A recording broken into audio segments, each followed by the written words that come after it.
Okay, so it's now 2:30 and Il est maintenant 14h30.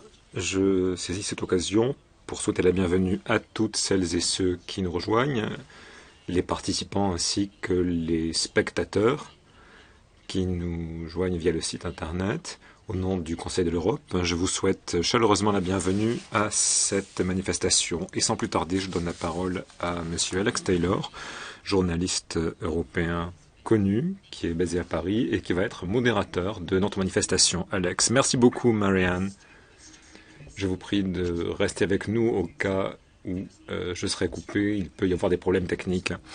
Je vous souhaite la bienvenue à cette toute première manifestation en ligne de la 9e édition du Forum mondial de la démocratie.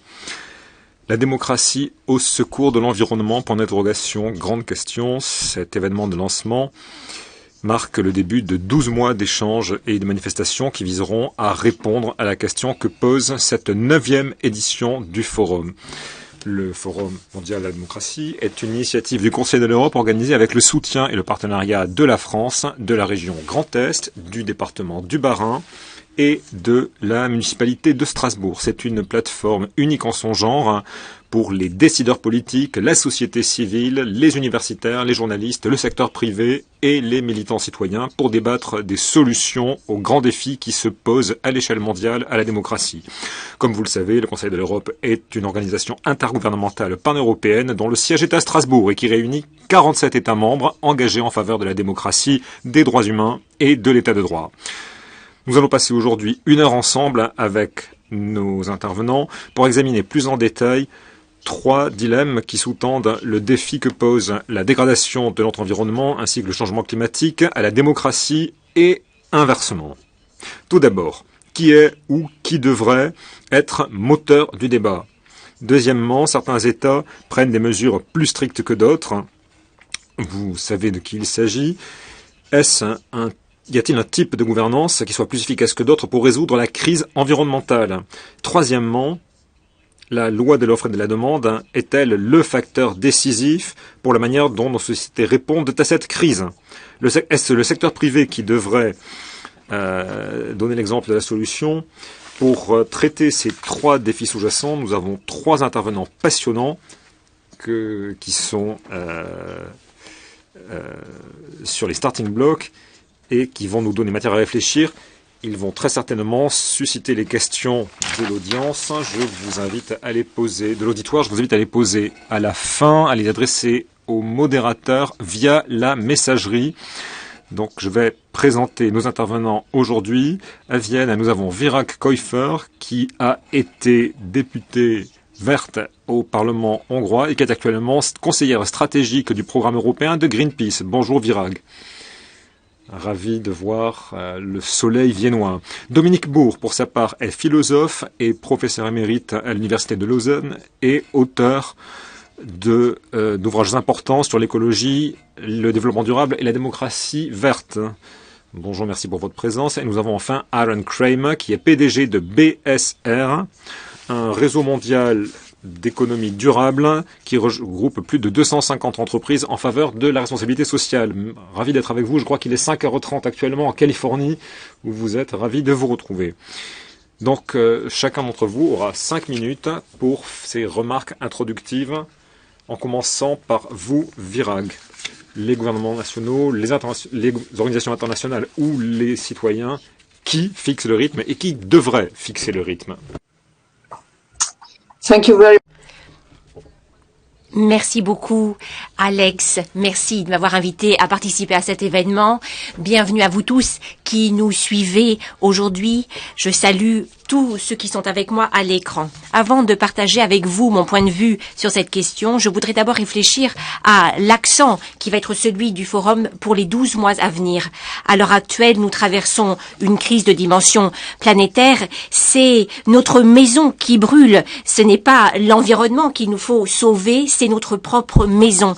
La nature, notre mère à tous, est gravement malade et nous avons fait cette année l'expérience de ce que cela veut dire aussi, une nature malade pour toute l'humanité. Ne nous y trompons pas, notre mission n'est pas de sauver l'environnement qui nous entoure. Notre mission, c'est de sauver cette planète qui est notre maison. Il faut la garder, la protéger pour qu'elle nous nourrisse, qu'elle nous guérisse, qu'elle nous garde en bonne santé, nous permette de nous épanouir. C'est là le vrai défi. Et il est absolument décisif que nous embrassions ce défi à bras le corps lorsque nous parlons du rôle de la démocratie dans le cadre aussi de cet événement.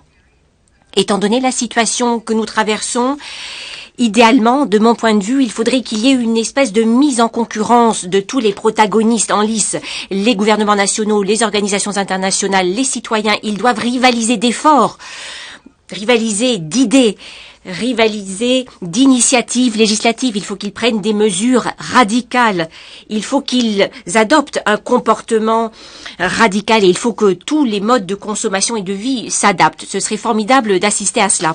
Mais nos structures politiques et économiques sont, d'après moi, extrêmement rigides. Et le type de dirigeants dont nous avons besoin, eh bien, à l'heure actuelle, il finit derrière les barreaux, dans les établissements psychiatriques. Ils sont entraînés dans des procédures exorbitantes en dommages et intérêts, ou ils sont victimes de mesures d'intimidation, ou, selon là où ils vivent, ils finissent abattus d'une balle. L'heure est très grave, mesdames et messieurs, pas seulement du fait de l'état de notre planète, mais parce que nous manquons des dirigeants dont nous avons besoin là où nous avons besoin d'eux et d'elles désespérément. Nous avons besoin de ces nouveaux dirigeants au sommet d'organisations dotées de ressources. Nous en avons besoin aussi dans les organisations locales. Cet élément, un dirigeant fort, est un élément critique de notre survie pour toutes les espèces, c'est vrai, et nous n'échappons pas à la règle. Ce serait facile de dire tout ça, c'est la faute de la démocratie. Mais nous avons aussi besoin de ces nouveaux dirigeants dans des pays qui sont privés de démocratie. Et je vois aussi un problème différent, celui qui lie finalement les démocraties aux non-démocraties. Quel est-il ce lien? Eh bien, plus le lien oligarchique entre le pouvoir politique et le pouvoir économique est étroit, moins il y a justement de leadership. Ce type de leadership dont nous avons actuellement besoin. Nous avons besoin de changements radicaux et systématiques pour sortir de cette panade. Et bien sûr, cela peut porter atteinte aux intérêts de l'élite au pouvoir. Mais sans une démocratie qui fonctionne, ces changements ne prendront place que s'ils servent l'intérêt de l'élite au pouvoir. Nous en voyons en ce moment même un exemple très clair au niveau de l'Union européenne. Grâce au mouvement populaire, grâce à la participation inédite aux élections de l'Union européenne en 2019, l'action de protection de l'environnement est devenue la grande priorité de la Commission de l'Union européenne actuelle. Mais que s'est-il passé depuis l'annonce par la Commission européenne de son pacte vert de l'Union? Eh bien, il a fallu lutter pied à pied contre l'éco-blanchiment. Sans cette pression du public, ce pacte vert de l'Union ne sera qu'un pacte de l'éco-blanchiment, qui ne fera que servir les intérêts des oligarques européens, qui sont beaucoup plus proches des décideurs européens que ne le sont les citoyens européens. Et bien sûr, c'est beaucoup trop peu.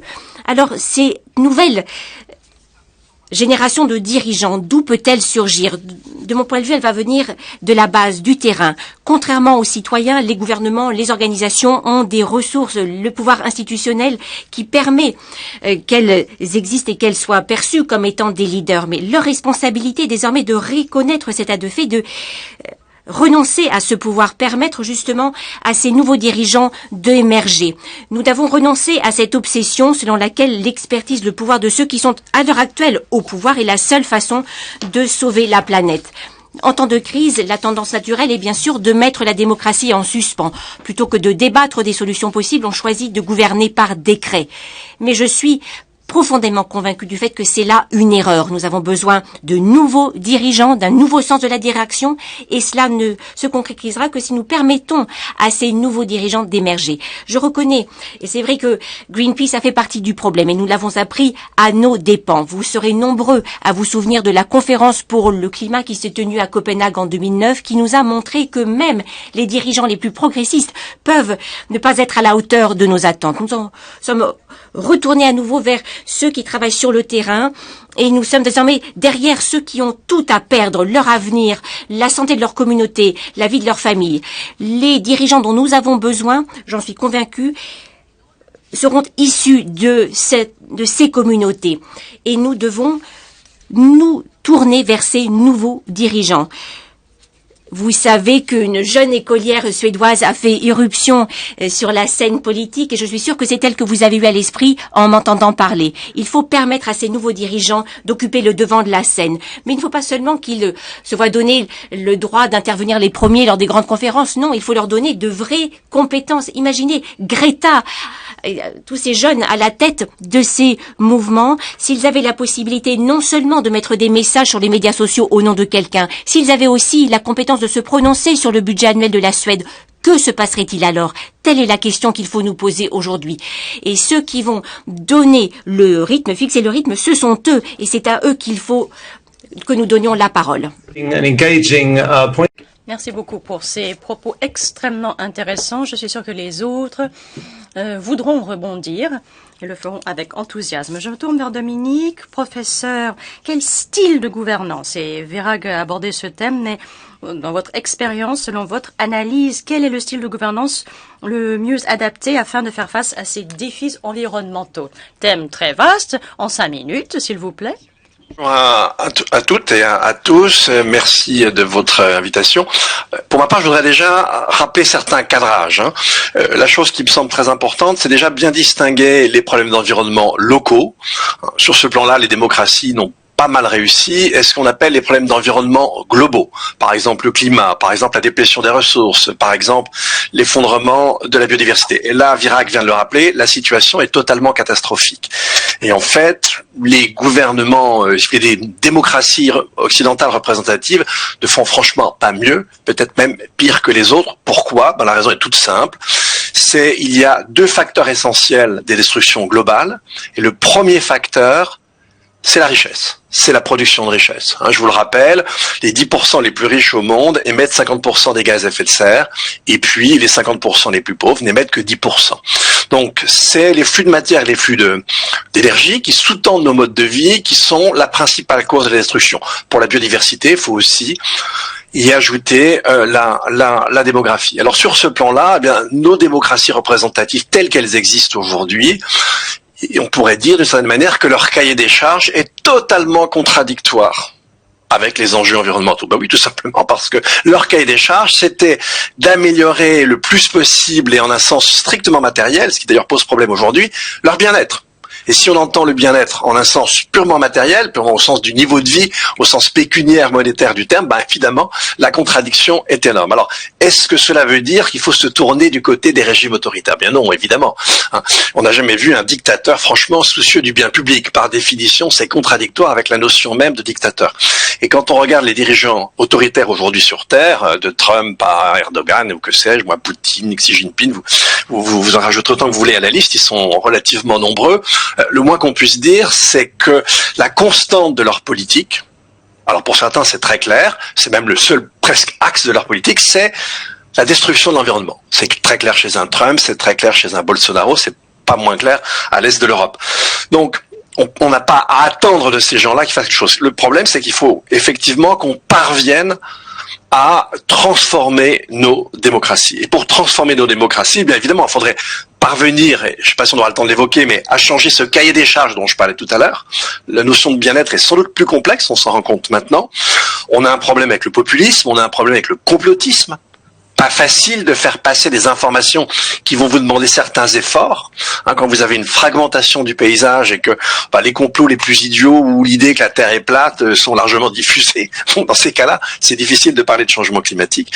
Et puis on a une autre difficulté qui est énorme, c'est qu'en fait, il y a toujours un décalage de temps entre le moment où on détruit et les effets de nos destructions.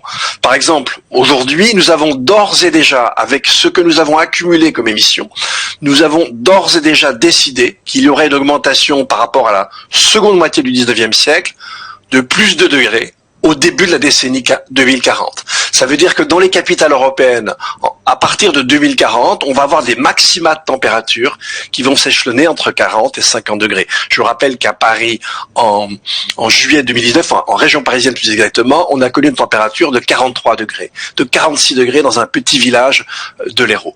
Donc, et pour répondre frontalement à votre question, Alex, je dirais exactement la même chose que Virag, c'est-à-dire que dans ce cadre nouveau qui est à construire, et c'est pas une chose simple, eh bien c'est la synergie entre les citoyens, les acteurs économiques et évidemment l'État, mais chacun a un rôle complémentaire et certainement pas le même. Voilà, merci de votre attention. Merci à vous, professeur. Rejoindre, j'étais en train de bronzer à Paris parce que le soleil est tellement fort aujourd'hui. Je me suis dit à la fin du mois de novembre, c'est pas normal. Let's go back into English. Sont en anglais avec Aaron qui pourrait nous étonner avec d'autres langues encore, mais je crois que c'est anglais que vous allez parler. Alors, la question à vous poser, c'est le public ou le privé? Quel rôle pour quel secteur face aux défis auxquels nous sommes confrontés? Merci beaucoup Alex, et merci pour la remarque à Virang et à Dominique. Tout d'abord, je pense que la question de savoir la démocratie ou sous l'environnement est très intéressante. Il n'est pas exclu que les mesures environnementales donnent un souffle de jouvence à la démocratie. Je me souviens d'une grande manifestation qui s'est tenue à Paris en septembre 2019 et des dizaines de milliers de personnes, voire plus, sont descendues dans la rue. C'était, je crois, un signe très clair. Il s'agissait essentiellement de jeunes. Bon, je crois que j'étais un des plus âgés, mais pour indiquer l'avenir qu'elle voulait. Donc je pense que c'est un point à prendre en compte. Par ailleurs, en tant qu'Américain, je vis actuellement aux États-Unis, nous avons frôlé la mort dans mon pays en matière de démocratie. Et je pense que nos démocraties sont particulièrement fragiles à l'heure actuelle, pour certaines des raisons qu'ont évoquées Dominique et Virag. Le pourcentage d'Américains, par exemple, qui ne croient pas à la science, même quand c'est leur santé qui est en jeu, en plein Covid, et avec les risques que cela représente pour eux-mêmes et pour leurs proches. Actuellement, il y a des personnes qui meurent du Covid qui, jusqu'à leur dernier souffle, nient l'existence de la maladie. Voilà le contexte dans lequel essaie de fonctionner la démocratie à l'heure actuelle. C'est quelque chose d'extrêmement préoccupant. Cela étant, et avant d'en venir au rôle respectif des secteurs publics et privés,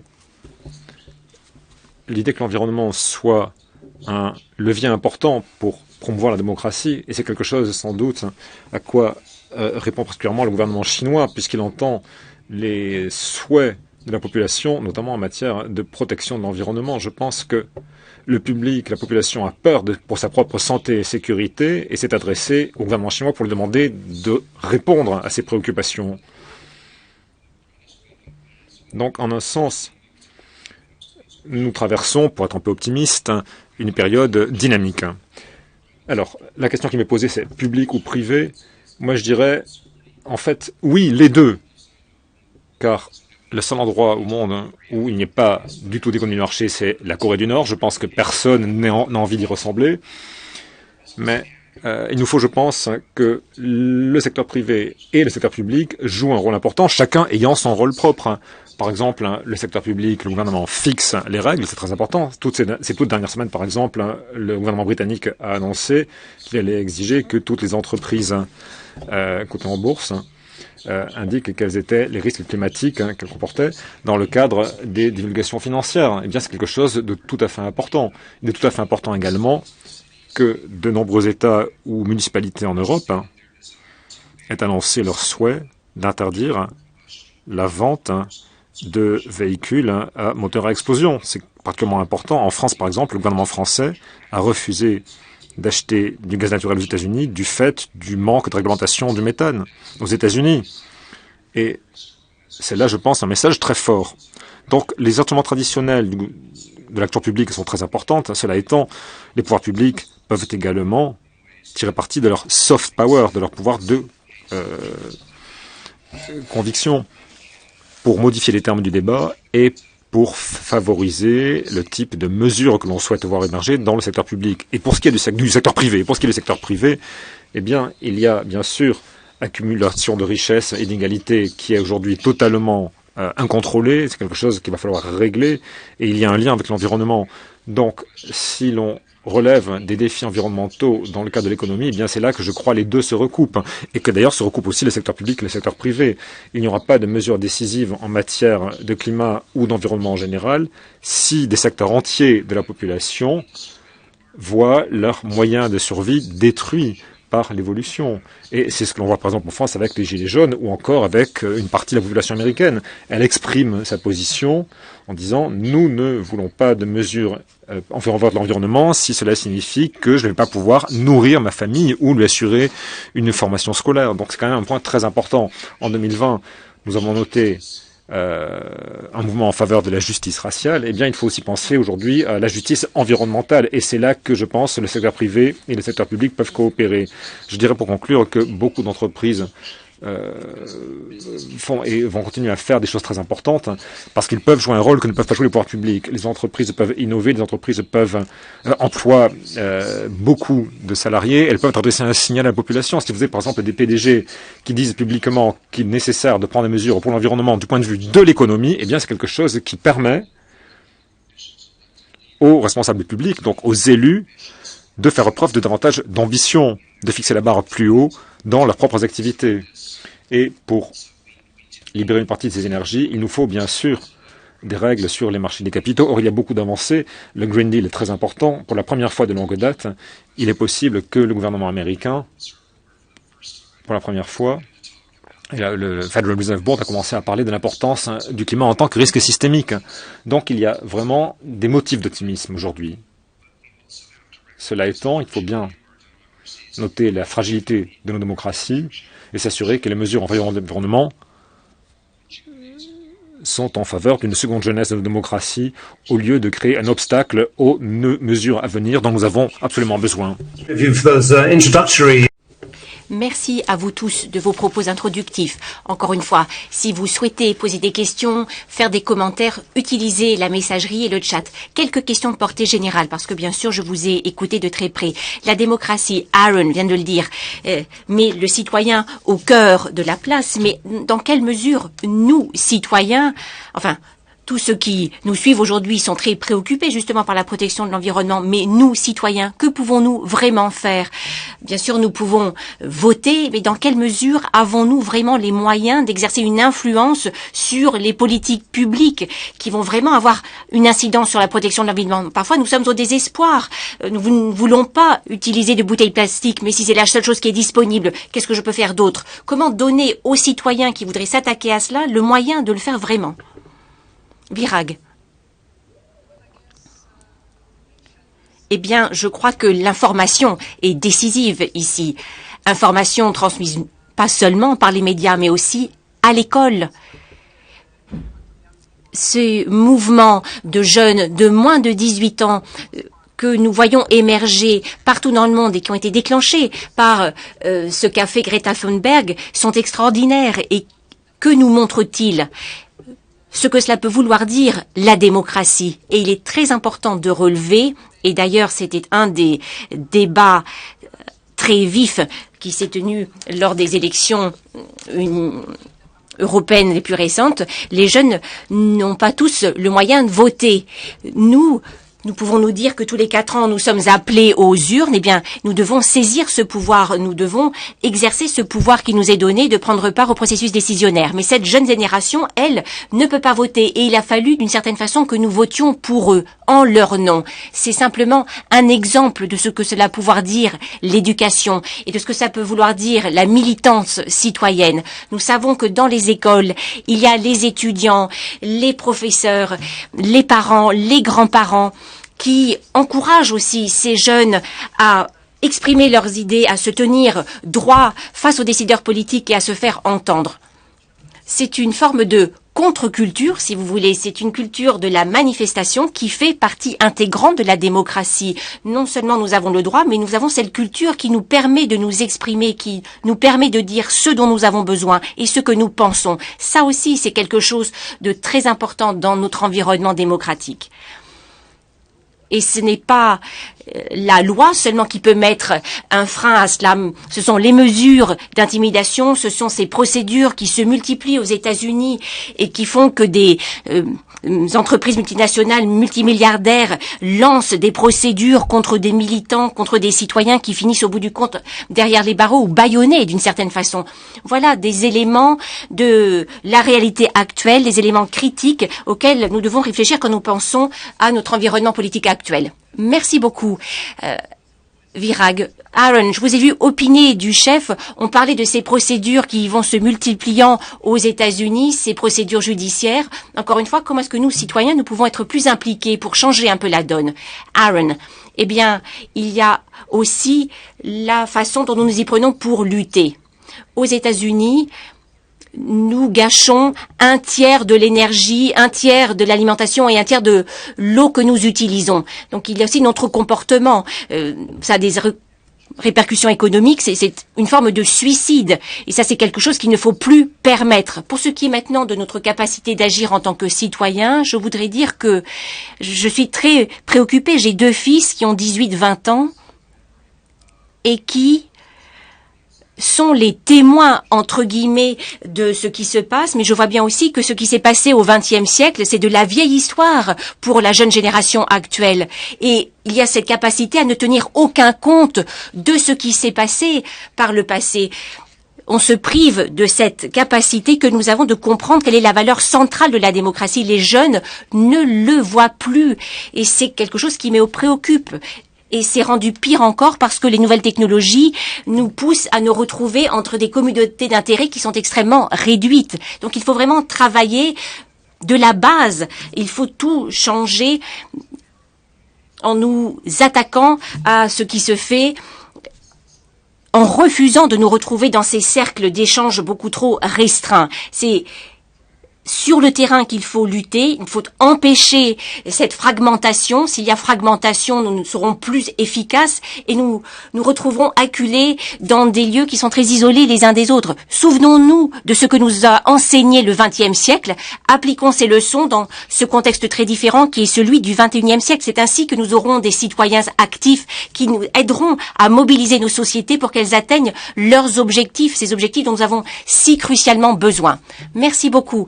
Alex. Le consensus dont Aaron vient de nous parler et donner plus de poids aux initiatives citoyennes. Oui, alors je voudrais rebondir sur ce que vient de dire Aaron, parce que effectivement, l'espèce d'évidence de la démocratie pour les jeunes est quelque chose de dangereux. J'ai un écho. Enfin, peu importe, je continue. Et donc, et ça, je crois que c'est très important de leur rappeler la fragilité de ces institutions. Maintenant, pour revenir à la question que vous aviez posée, disons que chacun d'entre nous peut quand même agir d'une façon non négligeable, peut-être un tiers du chemin qu'il faudrait faire, mais en revanche, on a beaucoup d'autres moyens d'agir. Pensez au droit, aux tribunaux. Pensez par exemple à l'affaire Urgenda en Hollande, qui a obligé le gouvernement hollandais à agir sur le climat. Là, il y a une affaire équivalente en France, et ça prend à peu près la même tournure.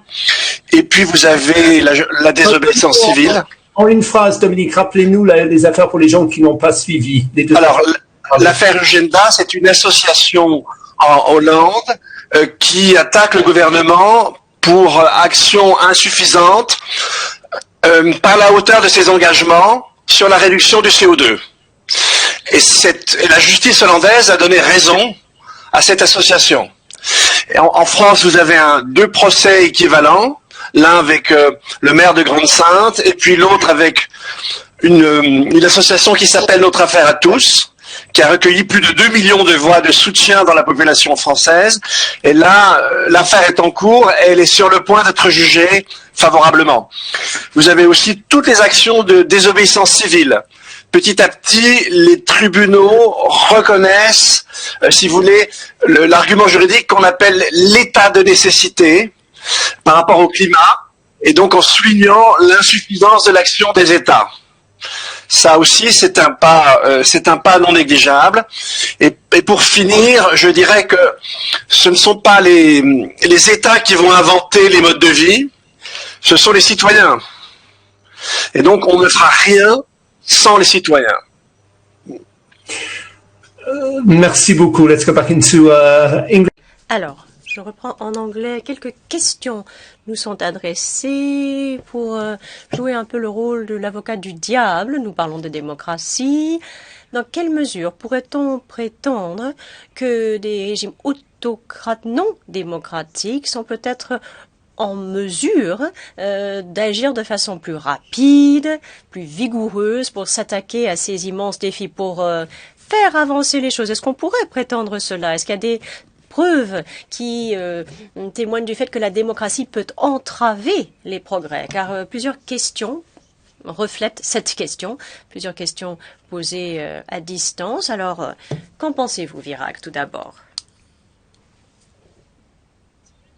Très bonne question. En fait, alors j'essaie de penser à quelques éléments de preuve quantitatifs. Le chef d'État chinois a récemment annoncé qu'il y aurait des émissions zéro d'ici 2015, d'un point de vue net. Donc, l'UE l'avait fait avant la Chine, la Nouvelle-Zélande l'avait fait avant l'Union européenne. Donc ça, c'est une preuve quantitative que, voilà, nous avons à peu près le même rythme quand il est question d'adopter ces grandes politiques de grande envergure. Et comme je l'ai dit, en fait, lors de mon intervention initiale, tout dépend de la mise en œuvre de cette législation. Dans quelle mesure est-ce que la mise en œuvre est effective? À mon sens, dans un pays démocratique, transparent, où il y a très peu de corruption, les possibilités d'agir de manière concrète et de transformer l'économie, la production, la consommation, tout cela est bien plus probable que dans un État, une autocratie ou une oligarchie où l'élite est au pouvoir. Messieurs, souhaiteriez-vous réagir à cette question? Merci. Il y a peut-être quelques exemples de ce phénomène, mais ne confondons pas la corrélation et les causes. Les autocraties peuvent très bien prendre une mauvaise voie aussi, donc je ne pense qu'il n'y a rien de réconfortant quand on voit ce que font les autocraties qui peuvent détruire l'environnement en toute impunité. La corruption est très répandue dans ces autocraties. Alors oui, la démocratie, c'est parfois un peu le souk, mais je ne pense pas que les autocraties soient la panacée. Et alors, j'aurais encore une question qui vient d'être communiquée par un membre du public. Est-ce que les citoyens ont plus de pouvoir en tant qu'électeurs ou en tant que consommateurs? Alors ça, c'est une question essentielle. Dominique, qu'en pensez-vous? Dans une démocratie, normalement, les citoyens sont les deux. Mais je voudrais revenir 30 secondes sur cette question des régimes autoritaires. Je vois pas comment, si vous voulez, un régime autoritaire, de façon générale, traiterait mieux de ces questions. Pour une raison toute simple, ça veut dire quoi, un régime autoritaire? Ça veut dire que vous n'avez que quelques personnes qui possèdent tous les leviers. Donc à partir de ce moment-là, déjà s'ils se trompent, ou s'ils sont corrompus, s'ils ne pensent qu'à eux-mêmes ou qu'à une petite élite, par définition, on ne peut pas leur faire savoir. Bon, ça suffit déjà pour se rendre compte que c'est franchement pas la solution. Maintenant, prenez la Chine. Effectivement, elle s'engage après l'Europe à une neutralité carbone à l'horizon 2050. 2 secondes, parce qu'on peut même arguer du fait, regardez ce qui se passe en Chine actuellement avec le Covid. On peut dire qu'après la première vague, ils ont mieux réussi avec un système beaucoup plus autocratique à mieux maîtriser la pandémie maintenant que nos démocraties. C'est une question qui peut se poser. Oui, tout à fait. Mais ils ont enfermé les gens dans les immeubles. Donc, effectivement, en soudant la porte d'entrée, c'est sûr qu'avec ce genre de méthode, effectivement, il y a une certaine forme d'efficacité. Mais ça, c'est pas l'environnement. C'était un souci sanitaire. Le problème, je vous ai dit aujourd'hui, c'est la contradiction entre l'enrichissement matériel et la protection de l'environnement global. Or, sur ce plan-là, les contradictions auxquelles les démocraties sont confrontées sont rigoureusement les mêmes en Chine. La Chine a besoin que sa population consomme. Il lui est tout aussi difficile que nous de réduire ses émissions, et peut-être même encore plus, parce que son pouvoir, elle va le tenir si elle garde quand même l'assentiment d'une certaine partie des élites. C'est plus compliqué dans une démocratie. Non, je crois franchement pas, si vous voulez, qu'ils feront mieux. Et si vous regardez les régimes populistes qui sont aujourd'hui au pouvoir, ils ont tous en commun, alors Trump c'est une caricature, Bolsonaro, mais ils ont tous en commun au moins l'indifférence aux questions d'environnement, quand ce n'est pas l'obsession de la destruction des enjeux environnementaux, ce qui est le cas de Trump. Okay, let's go on. There's quite a few questions coming in now. This one. Bon, un certain nombre de questions sont posées. Est-ce que l'innovation et la technologie, les comportements humains, les relations sociales, est-ce que l'innovation est ce qu'il y a de plus urgent pour lutter contre la dégradation de l'environnement, ou est-ce qu'il faut que tout le monde collabore à cet égard? Aaron, je suis sûr que vous souhaiteriez vous prononcer sur ces innovations technologiques. Oui, évidemment, il nous faut une collaboration. Les entreprises aiment dire qu'ils sont le moteur de l'innovation. Alors, c'est indéniable dans une certaine mesure. Prenez l'exemple des États-Unis et de l'Europe. La politique publique peut créer un environnement propice à l'innovation. Internet a été créé en fait suite aux investissements du département de la Défense aux États-Unis, investissements dans la recherche. Donc on sait aussi que les droits de douane peuvent avoir un impact sur l'innovation en matière de recherche, tenter de donner un élan, un nouveau souffle aux voitures électroniques. Cela peut jouer un rôle et parfois le commerce ou les entreprises doivent aussi échouer. Bon, il faut quand même être prêt à investir des fonds publics en se rendant compte que voilà, on ne peut pas, l'innovation ne peut pas être toujours couronnée de succès. Et ce que l'on ne savait pas il y a 10 ans, c'est que l'avenir, ce n'est pas simplement un modèle commercial avec un peu moins d'émissions. Ce qu'il faut à l'avenir, c'est un modèle commercial radicalement différent, une refonte. Et je pense que le secteur des affaires, les entreprises se rendent compte que l'avenir de l'innovation, c'est un monde.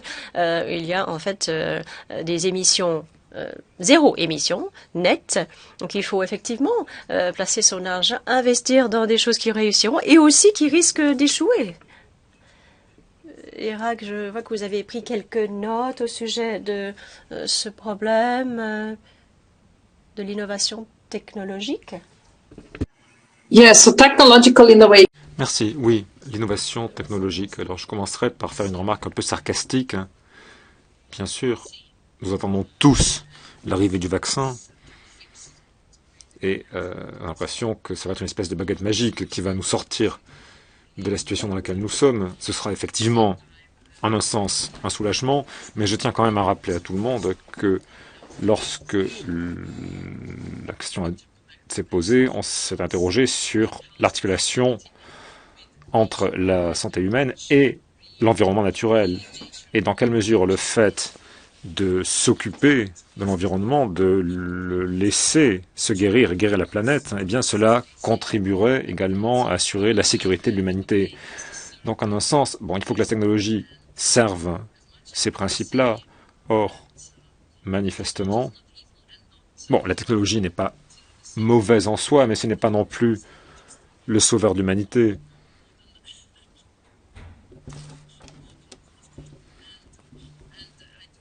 Et je suis convaincu que la démocratie pourrait bénéficier de nombre de développements technologiques qui se profilent. Hein. Cela étant, des personnes comme Bolsonaro dépendent dans une large mesure des technologies, mais aussi de l'isolement qu'elles peuvent générer. Donc, les technologies sont simplement un outil qu'il faut savoir utiliser pour des desseins positifs. Or, quel est le dessein aujourd'hui? Eh bien, notre dessein, c'est de guérir la planète et de nous doter d'un lieu où habiter qui soit sûr. Et je pense qu'il faut œuvrer dans le bon sens avec les bonnes technologies. Dominique a évoqué que, par exemple, la crise sanitaire n'était pas la même chose que la crise écologique. Or, je pense qu'on pourrait dire en termes très simples, hein, quels sont les 5 grands enseignements qu'on pourrait tirer de la crise mondiale et de la manière dont celle-ci a été gérée. Je pense bien sûr au Covid-19. Eh bien, manifestement, les dirigeants écoutent les scientifiques. Ils ont su agir de manière résolue. Ils ont su ralentir la consommation, ils ont su investir dans les services publics et nous avons été encouragés à nous soucier les uns des autres. Je pense que si l'on suit ces 5 règles-là en matière de crise climatique, je pense qu'on ira loin. Merci beaucoup. Vous relevez quelques-uns de ces points? Oui, tout à fait. Si vous voulez, si le monde reste tel qu'il est, si on n'innove pas, il est sûr qu'on ne va pas y arriver. Maintenant, il y a une illusion de l'innovation technologique. Si vous voulez, les technologies, ça permet quoi? Ça permet de créer des biens ou des services qui consomment moins de ressources, ou de créer des biens et des services là où il n'y en avait pas. Donc dans les deux cas, vous allez de toute façon augmenter la consommation de ressources. Si vous produisez un bien qui en lui-même consomme moins de ressources, vous allez en vendre plus et au bout du compte, vous allez consommer plus de ressources. Donc il y aura une illusion à croire qu'on ne s'en sort qu'avec des techniques. Les techniques sont là, on a besoin d'inventer des techniques nouvelles, mais en fait c'est le jeu entre les techniques, les comportements et peut-être le fait de caper, de bloquer certains flux qui peuvent nous permettre de nous en sortir. Mais certainement pas un rêve techno. Ça fait 40 ans qu'on le raconte et vous connaissez le résultat. Okay, another huge subject here. Merci beaucoup. Vaste débat. Une question qui va nous arriver. Les lobbies, les groupes d'intérêt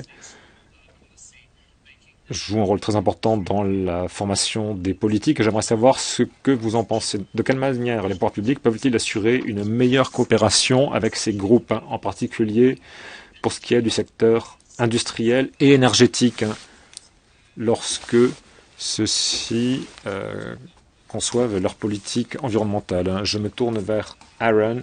Je ne doute pas que vous ayez un avis sur la question. Oui, en tant qu'Américain, je ne suis pas sûr d'avoir vraiment compétence pour parler de ce type de questions, mais oui, c'est un problème majeur aux États-Unis. Cela étant, je ne suis pas convaincu que la transparence soit une panacée. Mais dans ce cas précis, je pense néanmoins que la transparence a son importance. Les entreprises devraient faire preuve de davantage de transparence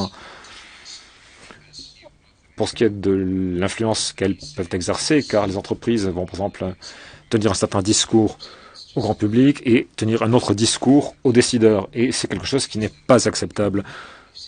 Un autre facteur, c'est que on voit les investisseurs s'en faire l'écho, ce qui est d'ailleurs un développement très positif, même s'il n'en est qu'au balbutiement. Par exemple, BP et Shell font preuve de davantage de transparence en matière d'activité d'influence. Mais de quel type de transparence s'agit-il? Que voulez-vous dire au juste par là? Vous voulez parler de débat ouvert? De quel type de transparence s'agit-il au juste? Non, là je pense très précisément au type de lobbying, ce que font les entreprises par le biais des associations professionnelles. Il s'agit d'exiger davantage de transparence quant à ces activités-là. Je pense que c'est quelque chose d'essentiel, car souvent vous allez avoir le volet public de l'entreprise, mais également les activités privées qu'elle peut mener en sous-main, et les deux sont souvent assez déconnectés, ce qui peut être nuisible pour le débat public. Et enfin, dernière remarque, BP et Shell, par exemple, ont quitté un certain nombre d'associations professionnelles, car celles-ci avaient des activités discutables en matière de climat. Bon, je ne voudrais pas exagérer sur l'importance de ces mesures, mais je pense que ça a quand même une valeur symbolique. C'est une première étape importante et j'espère que cela se démultipliera dans l'avenir. Il y aura davantage d'entreprises qui demanderont aux associations environnementales de rendre des comptes en matière d'environnement. Et je me réjouis de la démarche retenue par la Chambre de commerce internationale qui a fait du changement climatique l'une de ses priorités. Je pense que cette articulation entre au niveau de l'influence que jouent les entreprises est très importante.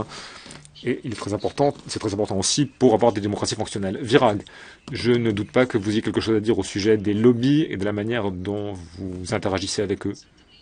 Oui, bien sûr. En Europe, la question se pose également, Aaron. Et bien que nous ayons un registre de la transparence en Europe, il y a quand même un système de porte-tambour, comme on dit à Bruxelles, et c'est un problème reconnu. Nombreux sont ceux qui estiment, comme je l'ai dit également, que les intérêts privés ont un accès privilégié aux institutions européennes par rapport aux simples citoyens. Je peux parler ici d'accès direct, puisque nous, bien sûr, nous sommes représentés par le biais, la plupart du temps, de nos gouvernements nationaux vis-à-vis des institutions européennes. Donc, manifestement, c'est un sujet de préoccupation et l'UE va devoir un petit peu balayer devant sa porte. en matière d'influence dont jouissent les entreprises. Cela étant, il y a aussi une règle arithmétique très simple. Les financements publics ne devraient pas être consacrés à l'extraction de combustibles fossiles. Je pense qu'il y a encore beaucoup d'autres thèmes qu'on pourrait aborder pour tel ou tel secteur, mais je pense que c'est une règle toute simple. La crise à laquelle nous sommes confrontés, eh bien, c'est quelque chose qu'il faudrait éviter. Je pense que c'est une règle générale qui n'est pas très compliquée de suivre. Thème des lobbies, est-ce que vous avez un mot à dire? Oui, très rapidement. On gouverne simplement avec le PIB. Et qu'on imagine qu'il y a un lien direct entre accroissement du PIB et accroissement du bien-être, ce qui depuis le début des années 70 est faux. Il y a beaucoup d'analyses qui nous le montrent. À ce moment-là, si vous voulez, tant que vous êtes là-dedans, les dirigeants publics sont en quelque sorte à la solde du privé, puisqu'ils en attendent l'augmentation de leur PIB. Si en revanche, le PIB est un élément dans une palette beaucoup plus large, vous avez d'autres aspects du bien-être, vous avez la santé, etc. Là, les autorités publiques, elles peuvent jouer un rôle qui n'est plus celui des entreprises privées. C'est pas dire qu'elles sont contre les entreprises privées, ça serait idiot. Mais elles ont d'autres critères à faire valoir. Et là, elles ont une certaine forme d'indépendance et la question du lobbying devient beaucoup plus difficile. Mais malheureusement, nous n'en sommes pas encore là, même si sur le fond, on a toutes les cartes pour changer le jeu. Okay, a question come in which Merci beaucoup. Nous avons maintenant une question que je trouve tout à fait intéressante, puisque j'habite en France. L'expérience des assemblées citoyennes ou conventions citoyennes sont de plus en plus médiatisées, mais elles ont tendance à dire à un gouvernement ce qu'ils savent déjà, c'est-à-dire apporter des changements face à la crise climatique. C'est un discours auquel on pourrait un peu s'attendre. Quelle est la raison pour laquelle les gouvernements sont si réticents à prendre la houlette si ces efforts étaient absents et pourquoi mettait-il tant de temps à en mettre en œuvre les résultats? Voilà une question que l'on vient de nous adresser. Je me tourne vers Virac dans un premier temps. Est-ce que vous êtes d'accord? Eh bien, je pense que Dominique a peu ou prou répondu à la question.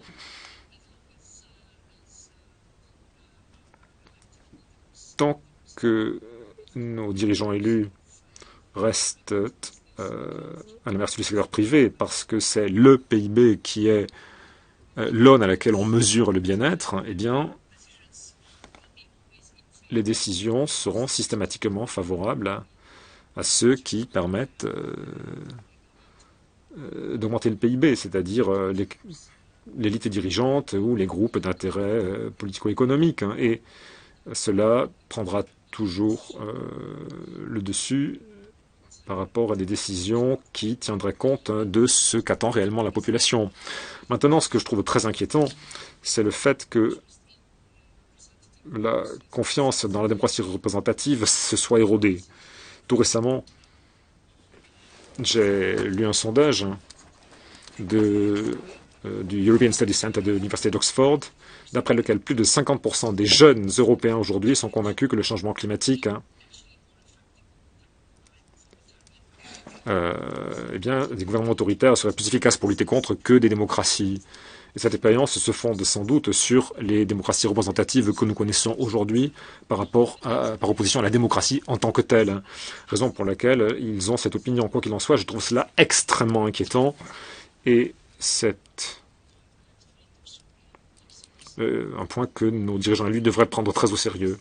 Oui, merci beaucoup. Je me tourne vers Aaron, ce qui renvoie à une autre question. La pollution et le changement climatique sont des questions internationales qui concernent des pays ou des communautés à l'échelle de la planète. Néanmoins, il y a un certain nombre de pays qui ne reconnaissent pas qu'il s'agit d'un problème et qui n'ont pas rejoint les quelques accords internationaux en matière de changement climatique. Bon, je ne citerai personne, je me tourne vers Aaron.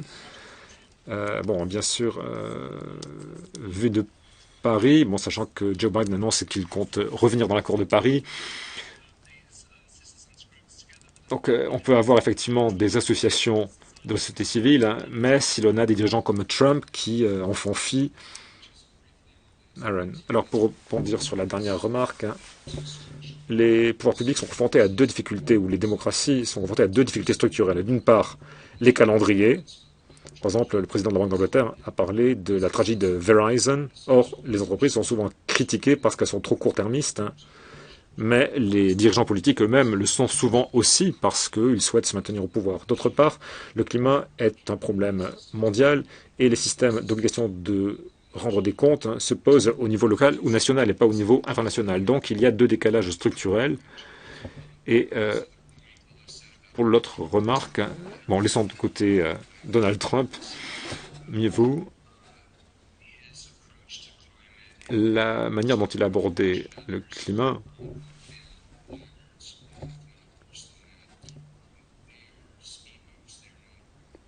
En fait, il s'agit plutôt de petits obstacles et pas de murs de briques absolus. Aux États-Unis, par rapport à l'Europe, nous avons un modèle subsidiaire, nous avons un modèle fédéral, et donc il y a des États ou des municipalités qui prennent des mesures très volontaires avec des systèmes d'obligation de rendre compte. En Californie, par exemple, où j'habite, eh bien, c'est la 6e économie au monde. Nous avons un objectif 0%. Nous avons progressivement éliminé la vente de moteurs à explosion. Il y a eu des mesures fiscales également. Bref, toutes ces mesures existent aussi, donc il ne faut pas l'oublier.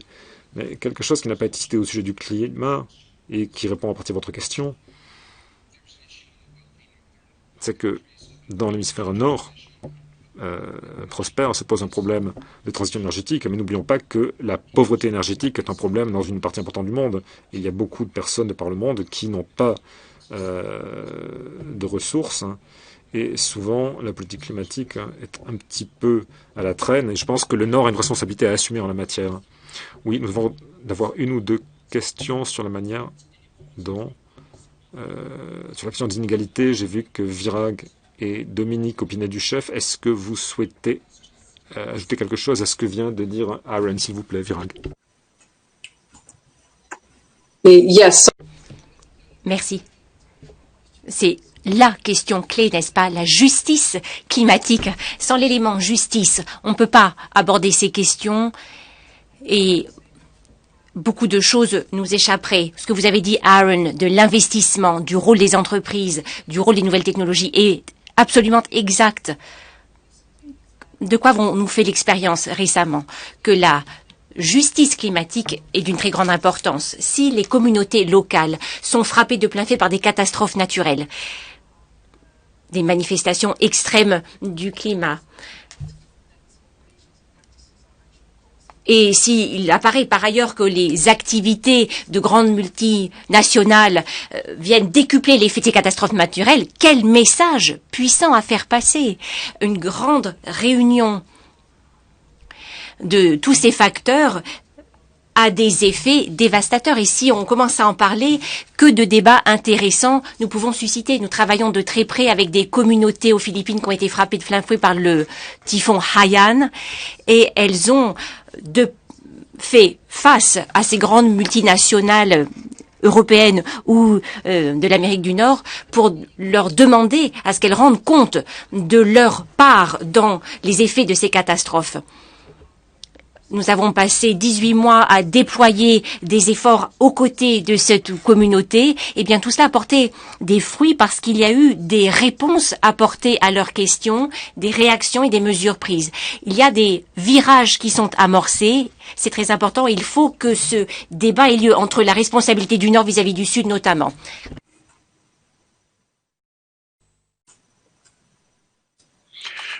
Oui, je voudrais ajouter quelque chose, parce que la question des injustices environnementales, elle ne concerne pas que la différence entre les pays riches et les pays pauvres. À l'intérieur des pays industriels, des anciens pays industriels, vous avez une part de la population non négligeable. Par exemple, un pays comme la France, c'est carrément 9 millions de gens qui sont dans ce qu'on appelle la précarité énergétique, c'est-à-dire dont les revenus, dont 10% des revenus sont alloués à les chauffer et à produire leur eau chaude, sans même parler des carburants.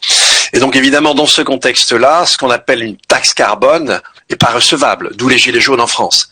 Et donc il y a d'autres mesures, il y aurait des mesures de quotas, etc., qui seraient beaucoup plus justes pour avoir une politique qui ne pèse pas essentiellement sur les plus pauvres. Et quand vous avez une politique seulement par la taxe, évidemment, ce sont eux qui vont essuyer les pires des difficultés.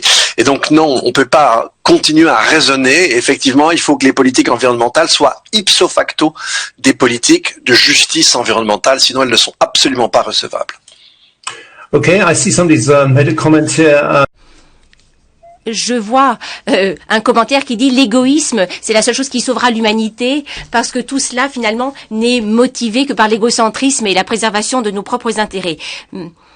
Bientôt, nous apercevrons que c'est le moyen de sauver la planète. Bon, nous n'avons plus que quelques minutes.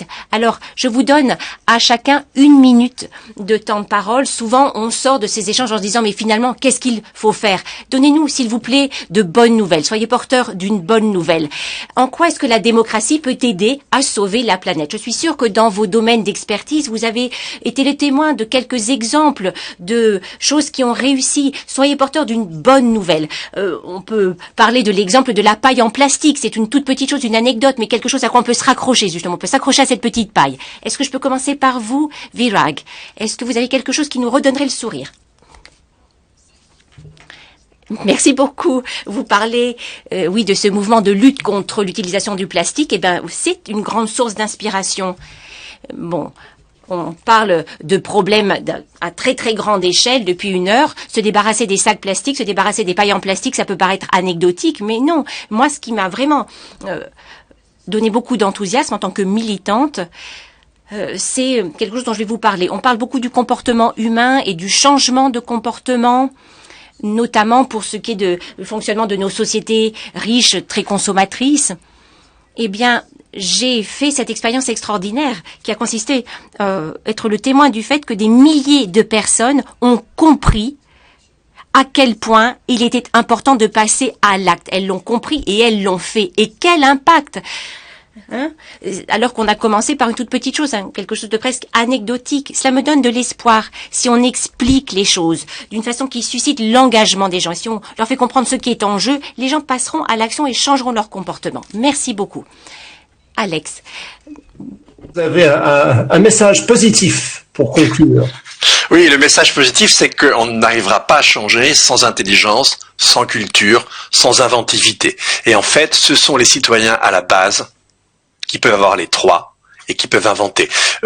En France, mais pas partout ailleurs, vous avez beaucoup de gens très jeunes, avec une très bonne formation, qui s'installent, qui montent, si vous voulez, des entreprises agroécologiques, ou permacoles avec la permaculture, et qui changent leur mode de vie en même temps qu'ils adoptent des méthodes de culture très différentes. Ça trace un chemin d'avenir. Aaron, could you close off for... Aaron, s'il vous plaît, est-ce que vous pourriez avoir le dernier mot?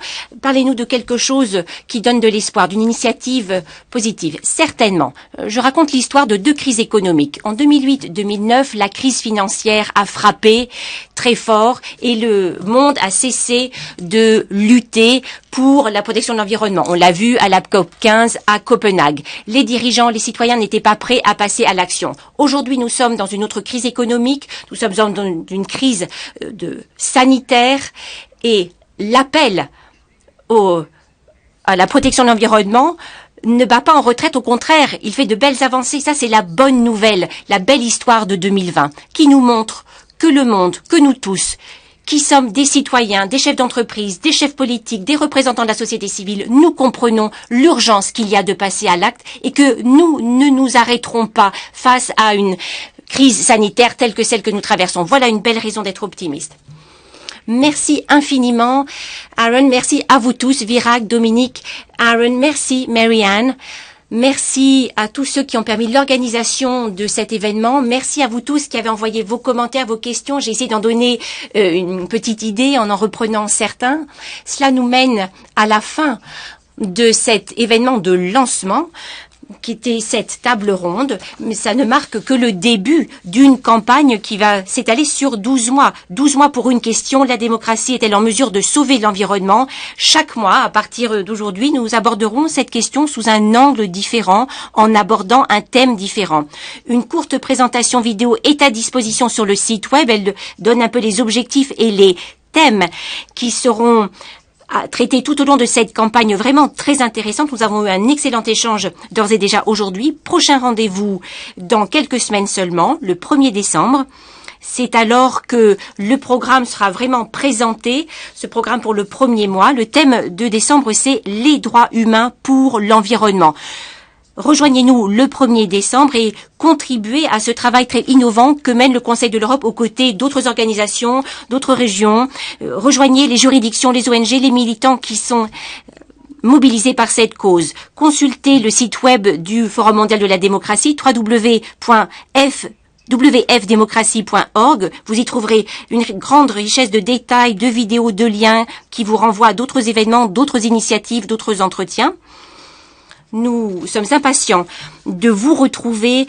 Apportez votre contribution à cette campagne. Nous espérons vous retrouver, nous l'espérons, physiquement au Conseil de l'Europe à Strasbourg, ici en France, en novembre 2021. Qui sait à quoi ressemblera la planète à ce moment-là? Est-ce que nous disposerons alors de quelques éléments de réponse à cette question brûlante à laquelle nous avons essayé de répondre aujourd'hui?